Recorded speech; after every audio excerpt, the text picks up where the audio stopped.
11টা বলেছে which of the following fraction is greater than 3/4 and less than 5/6। নিচের কোন ফ্র্যাকশনটা, কোন ভগ্নাংশটা গ্রেটার দেন 3/4, 3/4 থেকে বড় এবং লেস দেন 5/6, 5/6 থেকে ছোট। তার মানে 5/6 থেকে ছোট হবে, 3/4 থেকে বড় হবে। এবার 5/6, 5/6 মানে পার্সেন্টেজ আমরা হিসেব করবো কত, একটু নিচেই করি। 5/6 এটা হচ্ছে পার্সেন্টেজে কত, আমরা যদি এখন গোটা গোটা হিসেব করি, 5/6 মানে 6 স্ল্যাবের 5 গুণ, মানে 1/6 5 গুণ। 1/6 মানে কত, 16×2=3।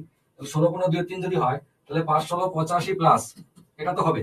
আর এদিকে 5/6 আর ওদিকে 3/4, 3/4 থেকে বড়। 3/4 মানে আমরা এখানে লিখছি 3/4 মানে 1/4 3 গুণ, 1/4 মানে 25, 3 25 75।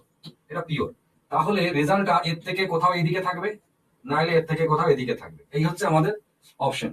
5/6 থেকে ছোট তার মানে 85% থেকে ছোট, 3/4 থেকে বড় মানে 75 থেকে বড়। তার মানে 75 আর 85 মাঝে কি আছে, এটা আমাদের একটু চেক করতে হবে। এবার আমরা এদের মধ্যে অপশন দেখবো, আপনারা নিজেরাই বলুন, চেক করে নিজেরাই বলুন। 1/2 মানে 50%, তাই তো? 1/2 মানে হচ্ছে 50%, তাহলে অপশন বাদ, কেননা এই 50% এরও নিচে নেমে গেছে, তাহলে ওটা বাদ।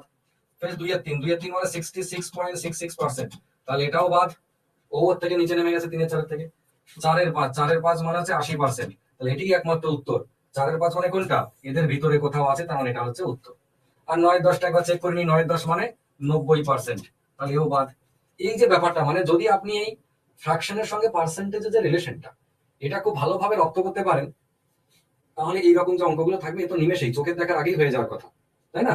মানে যখন আপনি অঙ্ক করছেন 3/4 থেকে বড়, 3/4 মানে সঙ্গে সঙ্গে আপনার মাথায় এসে যাবে 75%, 3/4 মানেই 75।